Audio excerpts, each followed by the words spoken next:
আমি শেফালি। একদিন রাতে আমি যখন একাই শুয়েছিলাম, তখন আমার মামা আমার কাছে এসে আমার চাদরের ভিতরে ঢুকে পড়েছিল এবং আমার কানের কাছে এসে আস্তে করে বলেছিল, ভাগ্নি, আজ তোকে একটা নতুন জিনিস শিখাবো। তারপর আমার মামা আরও দুটো পরপুরুষকে দিয়ে আমার সঙ্গে রোজ রাতে আমার নিজের মামা আলগা পুরুষ মানুষদের আমার ঘরের ভিতরে নিয়ে আসতো এবং সারা রাত ধরে আমার মামা ২-৩ জন পর পুরুষ মানুষদের সঙ্গে আমার সঙ্গে সারা রাত। আসলে আমি গ্রামের একজন গরিব ও অশিক্ষিত মেয়ে ছিলাম। বাবার মারা যাওয়ার পরে ২ বছর ধরে আমার মামাই আমাদের সংসার চালিয়ে দিচ্ছিল। না হলে তো আমরা মা ও মেয়ে না খেয়েই মারা যেতাম। তাই আমি ও মা মামাকে খুব ভালোবাসতাম ও খুব বিশ্বাস করতাম। এদিকে আমার ২৪ বছর বয়স হয়ে যাওয়া সত্ত্বেও আমার মা তো কোনো দিন আমার বিয়ের জন্য কোনো রকম চিন্তা ও ভাবনা করতো না। সে শুধু একটাই কথা বলতো, তোর মামা না থাকলে তো আমাদের পেট ভরতো কী করে। কিন্তু আমার বিয়ে দেওয়ার ব্যাপারে একবারও চেষ্টা করতো না বা কোনো রকম কোনো কথাই বলতো না। আমার মামা যখন ২ বছর ধরে আমাদের সংসার চালিয়ে দেয়, তারপরে একদিন মামা হঠাৎ করে আমাদের বাড়িতে এসে আমার মাকে বলল, আমার জন্য নাকি একটা অনেক বড় খুশির খবর আছে। মামা নাকি দিল্লি শহরে আমার জন্য একটা চাকরির ব্যবস্থা করেছে। মামার কথা শুনে তো আমার মা ভীষণ খুশি হয়েছিল, কিন্তু আমি নিজে অনেক বেশি ভয় পেয়ে গেছিলাম। কারণ আমি অনেক গরিব ও অশিক্ষিত মেয়ে ছিলাম এবং জীবনে কোনো দিন শহরে যাইনি। তাই শহরের পরিবেশটা যে কেমন সেটার ব্যাপারে কিন্তু আমার কোনো ধারণাই ছিল না। আমি তখন আমার মামাকে বলেছিলাম, মামা, আমি শহরে গিয়ে কি কাজ করব? তুমি আমার জন্য এমন কোন চাকরির ব্যবস্থা করেছো যে তুমি এত খুশি আছো এবং আমাকে শহরেও নিয়ে যেতে চাইছো? এমনকি আমি তো সেলাই ও মেশিনেরও কাজ জানি না। মামা, তাহলে আমি শহরে গিয়ে কি কাজ করব? মামা তখন আমার ঘাড়ে হাত দিয়ে বলেছিল, আরে পাগলি, তুই এত ভাবিস না, নিজের মামার উপরে ভরসা রাখ। আর এত চিন্তা করার কি আছে? আমি তোকে শহরে নিয়ে যাব এবং যেখানে নিয়ে যাব সেখানকার কর্মচারীরা তোকে সব কিছু শিখিয়ে দেবে। আমি ওখানকার ব্যাপারে সব কিছু খোঁজ খবর নিয়ে এসেছি। এমনকি কিছুদিন আগেই আমি নিজে গিয়ে সেখানকার পরিবেশ দেখে এসেছি এবং তুই সেখানে গিয়ে কিছুদিনের মধ্যেই সেখানকার সব কাজকর্ম শিখে যাবি এবং অনেক টাকা মাইনেও পাবি। তাহলে তোর মায়ের ও তোর কোনো অসুবিধে বা টাকার জন্য কোনো কষ্টই হবে না এবং তোর জীবনটাও পাল্টে যাবে। অনেক টাকা পয়সা জমিয়ে ১ বছরের মধ্যেই তোর বিয়েটাও আমরা দিতে পারবো। এমনিতেই তো তোর বয়স ২৪ বছর হয়ে গেছে এবং বিয়ে দেওয়ার মতো ক্ষমতা তো আমাদের নেই। তাই তুই যখন সেখানে চাকরি করবি, সেই চাকরির টাকা জমিয়ে তোর বিয়ে আমি ও তোর মা মিলে দিতে পারবো। মামার কথা শুনে আমার মাও তখন আমাকে শহরে পাঠাতে রাজি হয়েছিল এবং মা যখন আমাকে শহরে পাঠাতে রাজি হয়েছিল, তখন আমার ইচ্ছে না থাকা সত্ত্বেও কিন্তু আমি আমার মামার সঙ্গে শহরে যেতে রাজি হয়েছিলাম, যেহেতু আমার মা চেয়েছিল আমি যাতে শহরে যাই। আসলে আমার বাবার মারা যাওয়ার পর থেকে কিন্তু আমার মামা আমাদের বাড়িতেই থাকতো, কিন্তু কোনো দিন স্বপ্নেও ভাবতে পারিনি যে আমার মামা আমার সঙ্গে এই রকম বিশ্বাসঘাতকতা করবে। বাবার মারা যাওয়ার পরে আমি তো মামাকেই বাবার মতো করে মনে করতাম, কিন্তু স্বপ্নেও ভাবতে পারিনি যাকে আমি বাবা মনে করব সে আমার সঙ্গে এই রকম করবে। মামা ও মায়ের কথা শুনে আমিও তখন শহরে যাওয়ার জন্য খুব উত্তেজিত ছিলাম এবং ২ দিন পরে আমার মা আমাকে মামার সঙ্গে শহরে পাঠিয়ে দেয়। জীবনে প্রথমবার শহরের পরিবেশ দেখেছিলাম এবং খুব ভালো লেগেছিল, কিন্তু জানতাম না যে এই ভালো লাগার মধ্যে আমার জীবনের খারাপ দিনটা এগিয়ে আসছিল। তারপর শহরে পৌঁছানোর পরে একটা গলির ভেতরে দিয়ে মামা আমাকে নিয়ে যাচ্ছিল এবং সেই গলির ভেতর গিয়ে একটা অনেক বড় বাড়িতে আমার মামা আমাকে নিয়ে প্রবেশ করেছিল। বাড়িতে ঢুকতেই আমি ও মামার সোফার মধ্যে বসে পড়েছিলাম এবং অত বড় বাড়িটা আমি ঘুরে ঘুরে দেখছিলাম, কারণ অত বড় বাড়ি তো আমি আমার জীবনে কখনোই দেখিনি। তারপর কিছুক্ষণ পরে দোতলা থেকে একজন মোটাসোটা মহিলা নিচে নেমে এলো এবং তার সঙ্গে আরও ২-৩ জন পুরুষ মানুষ ছিল। মহিলাটি মুখের মধ্যে পান চিবোচ্ছিল। তার কপালে একটা লাল রঙের বড় টিপ ছিল এবং তার সাজগোজ ভীষণ অন্যরকম ছিল। সে নিজের খোপার মধ্যে লাল রঙের ফুল লাগিয়ে রেখেছিল এবং অনেক গয়নাও পরেছিল। উনাকে দেখার পরে আমি বুঝতে পেরেছিলাম যে উনি হয়তো এত বড় বাড়ির মালকিন। তারপর আমাকে ও মামাকে দেখার পরে, মামার সঙ্গে ওই মহিলার কথোপকথন শোনার পরে বুঝতে পারলাম যে মামা ওই মহিলাটিকে খুব ভালোভাবেই চেনে। তারপর ওই মহিলাটি আমার পা থেকে শুরু করে উপর পর্যন্ত খুব ভালোভাবে দেখতে শুরু করলো এবং আমাকে দেখার পরে মামাকে বলল, "কি রে মংলু, এত বয়স্ক মেয়েকে কেন নিয়ে এসেছিস? তুই তো জানিস আমার এখানে ৩০ বছর পরে আর কোনো দাম থাকে না। তুই তো জানিস আমার এখানে কচি মেয়েদের বেশি চাহিদা।" আসলে আমার মামার নাম মংলু। তখন আমার মংলু মামা ওই মহিলার সামনে হাত জোড় করে বলল, "মালকিন, আমার ভাগ্নি কিন্তু একদম খাঁটি। আজ পর্যন্ত কোনো ছেলে তাকে ছুঁয়েও দেখেনি। আপনি আমার ভাগ্নিকে কাজে লাগালে অনেক লাভবান হবেন।" ওই সময় আমার মামা ও ওই মহিলার মাঝের কথাগুলো শুনে আমি বুঝতে পেরেছিলাম যে আমার সঙ্গে অনেক বড় অন্যায় হতে যাচ্ছিল। তারপর আমার মামার কথাগুলো শুনে ওই মহিলা আমার মামাকে নগদ ৪,০০০ টাকা দিয়েছিল ও বলেছিল, "এর থেকে আর ১ টাকাও বেশি তোকে দিতে পারবো না। তাই দরকার হলে এই টাকাটা নিতে পারিস, আর না হলে তোর ভাগ্নিকে নিজের সঙ্গে করে বাড়ি নিয়ে যেতে পারিস।" তারপর ৪,০০০ টাকা পেয়ে তো আমার মামা অনেক খুশি হয়ে ওই মহিলার পা ধরে প্রণাম করে সেখান থেকে বেরোতেই যাচ্ছিল। ঠিক তখনই আমি সব কিছু বুঝতে পেরে আমার মামার কাছেই যাচ্ছিলাম এটা বলার জন্য যে সে আমার সঙ্গে অনেক বড় অন্যায় করেছে, কারণ আমার মামা আমাকে সেখানে ওই মহিলার কাছে বিক্রি করে দিয়েছিল। আমার নিজের মামা আমাকে ৪,০০০ টাকার জন্য একটা কোঠা বাড়িতে বিক্রি করে দিয়েছিল। তারপর আমি যখন ওই বাড়িতে থাকতে রাজি হয়নি, তখন ওই মহিলা তার চেলাদের দিয়ে আমাকে ধরে নিয়ে গিয়ে উপরের ঘরে বন্দি করে রাখতে বলেছিল।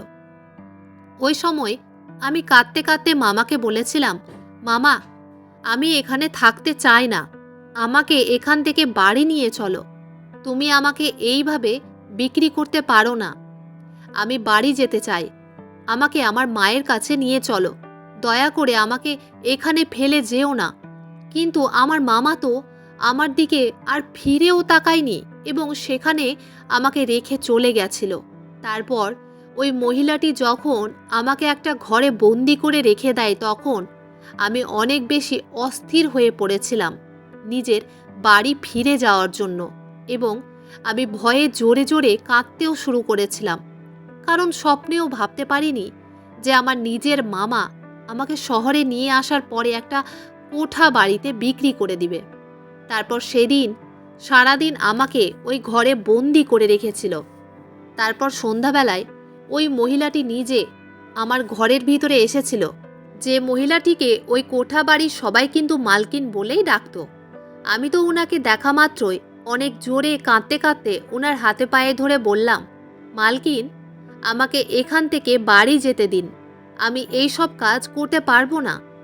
মালকিন তখন আমাকে জোরে পিছন দিকে ঠেলে দিয়ে বললেন, "প্রত্যেকটা মেয়ের এইসব নাটক আমাকে দেখতে হয়, তাই তোকে বলে দিচ্ছি আমার এখানে বেশি নাটক চলবে না। একটু পরেই কিন্তু কাস্টমার আসবে এবং তোকে নিধি খুব সুন্দর করে সাজিয়ে দিবে। এবং ভালোভাবে সুন্দর করে তৈরি হয়ে থাকবি আর আমার কাস্টমারকে খুব খুশি করবি। এর বদলে তুই অনেক টাকা পাবি। তোকে তো আমি ফ্রিতে কাজ করাবো না। তাই এই সব কান্নাকাটি ও নাটক করা বন্ধ কর। আর একটা কথা ভালো করে শুনে রাখ, এখান থেকে আজ পর্যন্ত কোনো মেয়ে কিন্তু পালাতে পারেনি। তাই তুইও পালানোর চেষ্টা একদম করবি না, নইলে কিন্তু খুবই খারাপ হবে। সেদিনের থেকেই আমার জীবনের কিন্তু সব কিছু পাল্টে যায়। আমি যেটা কোনদিন স্বপ্নেও ভাবিনি সেটাই আমার সঙ্গে হয়েছিল। তারপর সেদিন রাতের বেলা আমার ইচ্ছে না থাকা সত্ত্বেও একটা 50 বছরের বয়স্ক মানুষ আমার সঙ্গে সারা রাত ধরে, এমনকি ওই লোকটা যখন আমার ঘরের ভিতরে প্রবেশ করে তখন আমি প্রথমেই ওই 50 বছরের লোকটার সামনে হাত জোর করে অনেক কাকুতি মিনতি করেছিলাম। কিন্তু ওই 50 বছরের লোকটা সারা রাত আমাকে, সেদিনের পর থেকে আমি অনেক চেষ্টা করেছিলাম ওই কোঠা বাড়ি থেকে পালানোর, কিন্তু আমি পালাতে পারিনি। এমনকি ঘরগুলোতে একটা জানালাও থাকতো না। এবং সেদিনের পর থেকে প্রত্যেক দিন নতুন নতুন লোক সারা রাত ধরে আমার সঙ্গে। এইভাবে প্রায় 1 মাস হয়ে যাওয়ার পরে আমি বাধ্য হয়ে এটাকেই আমার ভাগ্য বলে মনে করে নিয়েছিলাম।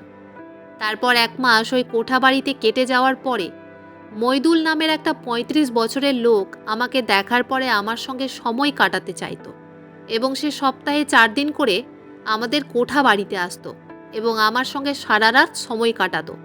এইভাবে ধীরে ধীরে মইদুলের সঙ্গে আমার বন্ধুত্বের সম্পর্ক তৈরি হয়, কারণ সে সবার চাইতে অনেকটাই আলাদা ছিল। এতদিন পর্যন্ত যতগুলো পুরুষ আমার সঙ্গে সময় কাটাতো তারা শুধু নিজের চাহিদাই পূরণ করে চলে যেত, কিন্তু মইদুল অনেক সময় টাকা দিয়ে শুধুমাত্র আমার সঙ্গে নিজের মনের কথাগুলো বলতে আসতো এবং সারা রাত ধরে আমার সঙ্গে গল্প করত। সে যখন আমার কাছে আসতো তখন নিজের দুঃখের কথাগুলো বলতো। আসলে তার স্ত্রী তাকে ছেড়ে একটা পরপুরুষের সঙ্গে পালিয়ে গেছিল এবং তারপর থেকে সে নিজের মনের কষ্ট দূর করার জন্য এই কোঠা বাড়িতে আসে এবং ধীরে ধীরে আমাদের মাঝে অনেক ভালো বন্ধুত্বের সম্পর্ক তৈরি হয়। এতটাই হয় যে সেদিন না থাকতে পেরে আমি নিজের মনের সব কথা কিন্তু মইদুলকে বলেছিলাম, যে কিভাবে আমার নিজের মামা শুধুমাত্র 4000 টাকার লোভে আমাকে এই কোঠা বাড়িতে বিক্রি করে দিয়ে চলে গেছে। এইভাবে আমার প্রায় ওই কোঠা বাড়িতে থাকতে 7 মাস হয়ে যায়।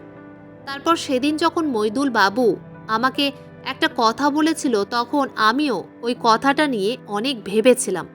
আসলে মইদুল বাবু আমাকে বলেছিল, তোমার মামা না হয় তোমাকে এখানে বিক্রি করে দিয়ে চলে গেছে, কিন্তু তোমার মা কি তোমার একবারও খোঁজ খবর নেওয়ার প্রয়োজন মনে করেননি?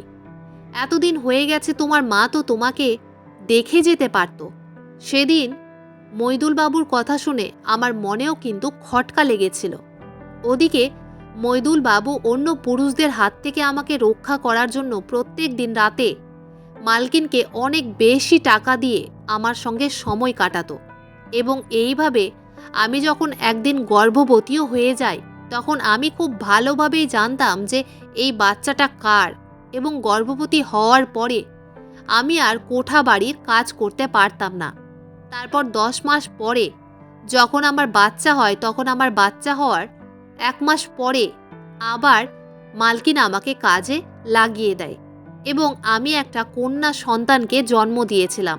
এবং এতদিন পরে যখন আমার প্রথম গ্রাহক আসে তখন তাকে দেখা মাত্রই কিন্তু আমি তাকে খুশিতে জড়িয়ে ধরেছিলাম, কারণ সেদিন মইদুল বাবু এসেছিল।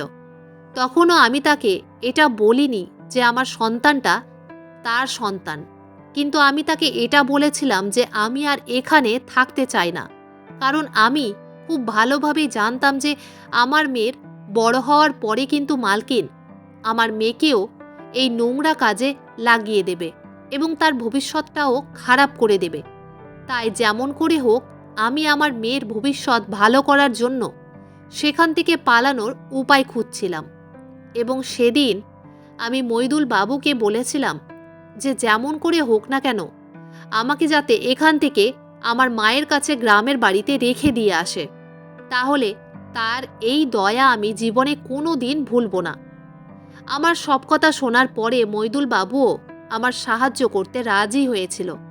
তার 2 দিন পরে মইদুল বাবু মালকিনকে ৩ গুণ টাকা বেশি দিয়ে আমাকে বাইরে ঘুরতে নিয়ে যাওয়ার কথা বলেছিল এবং টাকা বেশি পেয়ে মালকিন মইদুল বাবুর প্রস্তাবে কিন্তু রাজি হয়ে গেছিল। কিন্তু মালকিন আমাকে আগেই বলেছিল যে আমি নিজের বাচ্চাটাকে যাতে বাড়িতেই রেখে যাই, মানে মালকিনের কাছেই যাতে রেখে যাই। আমার বাচ্চাটাকে মালকিনের কাছেই রেখে যেতে হবে এবং আমি এই প্রস্তাবে কিন্তু রাজি হয়েছিলাম। তারপর সেদিন আমি ও মইদুল বাবু যখন চুপচাপ আমার গ্রামের বাড়ির জন্য রওনা দিই, তখন কিন্তু মইদুল বাবু আমাকে ট্রেনে বসিয়ে দিয়েছিল এবং আমার হাতে ৫,০০০ টাকা ও একটা মোবাইল ফোন দিয়েছিল ও তার আরেকটা মোবাইল ফোনের নাম্বার আমাকে দিয়েছিল ও বলেছিল কোনো কিছু অসুবিধে হলে আমি যাতে তাকে ফোন করি, আমি তোমার সাহায্য করার জন্য এগিয়ে আসব। এই কথাটা মইদুল বাবু বলেছিল এবং মালকিন কিন্তু এরা জানতো না যে আমি আমার ঘাড় ব্যাগের মধ্যেই আমার বাচ্চাটাকে চুপচাপ ভরে নিয়েছিলাম, যেটা কোঠাবাড়ির কেউ জানতো না। তার পরের দিন সকালবেলা আমি যখন আমার গ্রামের বাড়ি পৌঁছে যাই, তখন আমার মা আমাকে ১-১.৫ বছর পর দেখে খুব খুশি হয়েছিল। কিন্তু সেদিন রাতে আমার মায়ের আসল চেহারা দেখে তো আমার পায়ের তলা থেকে যেন মাটিটাই সরে যায়।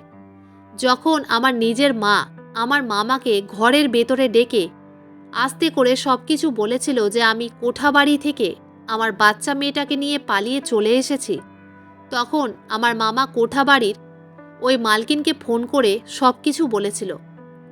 আমি যখন আমার মায়ের সত্যিটা জানতে পেরেছিলাম, তখন আমিও লুকিয়ে মইদুল বাবুকে ফোন করে সব কিছু সত্যি কথা বলে দিয়েছিলাম এবং আমি তো স্বপ্নেও ভাবতে পারিনি যে আমার মতো একজন মহিলার সাহায্য করতে মইদুল বাবুর মতো একটা ভদ্রলোক এগিয়ে আসবেন। তারপর সেদিন রাতে কোঠাবাড়ির মালকিন তার ২-৩ জন চেলাকে নিয়ে এসেছিল, তার মধ্যে রঘুনাথ বলে একজন চেলা এসেছিল, এমনকি তারা পুলিশকেও ডেকে নিয়ে এসেছিল এবং মালকিন পুলিশের সামনে বলেছিল আমি নাকি রঘুনাথের স্ত্রী এবং আমি তার বাচ্চাটাকে নাকি পালিয়ে নিয়ে চলে এসেছি।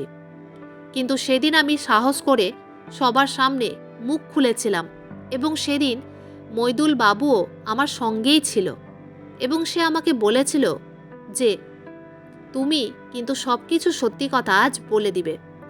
আমি তখন পুলিশের সামনে মইদুল বাবুর কথা শুনে সব কিছু সত্যি কথা বলেছিলাম, যে কিভাবে আমার নিজের মামা আমাকে ওই কোঠা বাড়ির মালকিনের কাছে বিক্রি করে দিয়েছিল এবং এত বড় সত্যি কথাটা আমার মাও কিন্তু জানতো। আর আমি এখন মইদুল বাবুর অর্ধাঙ্গিনী এবং বাচ্চাটাও মইদুল বাবুর। কিন্তু মালকিন ও তার চেলারা আমার বাচ্চাটাকে আমার কাছ থেকে কেড়ে নিয়ে যাওয়ার জন্য অনেক রকম ফোন দিয়ে এঁটেছিল, কিন্তু আমি সেদিন হার মানিনি। তারপর যখন ডিএনএ টেস্ট করা হয়, তখন এটা প্রমাণ হয়ে যায় যে বাচ্চাটা মইদুল বাবুর। তখন মালকিনের আর কিচ্ছু করার ছিল না, কারণ পুলিশে আমার ও মইদুল বাবুর কথায় বিশ্বাস করেছিল এবং মালকিন ও তার চেলারা বাধ্য হয়ে শহরে ফিরে চলে গেছিল, নইলে তারা তো আমার বাচ্চাটাকে কেড়ে নিয়ে চলে যেত। সেদিন আমি আমার মাকেও কথা শোনাতে ছাড়িনি। তাকে আমি বলেছিলাম, তুমি আমার নিজের মা হয়ে শুধুমাত্র টাকার জন্য আমার সঙ্গে এই রকম করতে পারলে? মা, তুমি সব কিছু জানার পরেও আমার সঙ্গে না দিয়ে মামার সঙ্গে দিয়েছিলে। একবারও তুমি আমার কথাটা ভেবে দেখোনি যে আমি কি অবস্থায় ওই কোঠা বাড়িতে ছিলাম? আমাকে দিয়ে সেখানে নোংরা কাজ করানো হতো। মইদুল বাবুর মতো এখনও কিছু ভদ্রলোক আছেন যারা আমাদের কষ্টটা বোঝেন এবং আমাদের শ্রদ্ধা করেন, যার জন্য আজ আমি সেই অন্ধকার জায়গা থেকে বেরিয়ে আসতে পেরেছি। নইলে তো আমার মতোই আমার মেয়েটার জীবনটাও নরকে পরিণত হয়ে যেত। এবং মইদুল বাবু আমাকে আগে থেকেই শিখিয়ে দিয়েছিল যে আমি যাতে পুলিশের সামনে এটাই বলি যে মইদুল বাবু আমার স্বামী।